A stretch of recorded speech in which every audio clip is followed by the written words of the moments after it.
even in the middle of the trial. Psalm 5, it's listed here. A psalm of the morning.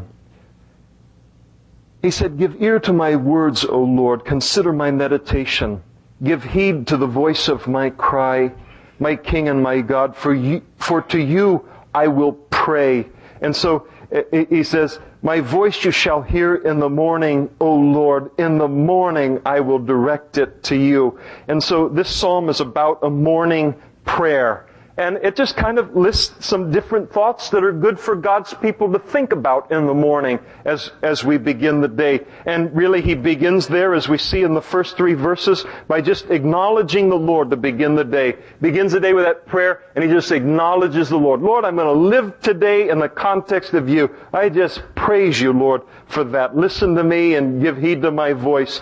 And then he goes on in his morning prayer in verse 4, and he said, "For you are not a God who takes pleasure in wickedness, nor shall evil dwell with you. The boastful shall not stand in your sight. You hate all workers of iniquity. You shall destroy those who speak falsehood. The Lord abhors the bloodthirsty and deceitful man." And so, as he begins the day, he cries out to the Lord, "Lord, you don't like wickedness. You abhor wickedness." And that's a good thing to be reminded of, too, in our lives as we head out into the land of wickedness. Verse 7, "But as for me, I will come into your house in the multitude of your mercy. In fear of you, I will worship toward your holy temple." And so he reminds himself that the life with God is a life of mercy. "Lead me, O Lord, in your righteousness because of my enemies. Make your ways straight before my face." That morning prayer for God's guidance and for his path to be before us.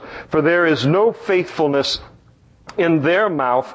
Their inward part is destruction. Their throat is an open tomb. They flatter with their tongue. Pronounce them guilty, O God. Let them fall by their own counsels. Cast them out in the multitude of their transgressions. For they have rebelled against you." And so it's a reflection on how crummy life is apart from the Lord. And he talks a little bit about that as he lays it out. And then verse 11, "But let all those rejoice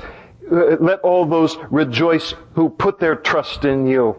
Let them ever shout for joy because you defend them. Let those also who love your name be joyful in you. For you, O Lord, will bless the righteous. With favor you will surround him as with a shield." And so there's that prayer, that recognition that, Lord, I'm going to have a great day because of who you are. And that prayer, Lord, give your people a great day because of who you are. And so a beautiful morning prayer just tumbling out of his heart, under the inspiration of the Holy Spirit that's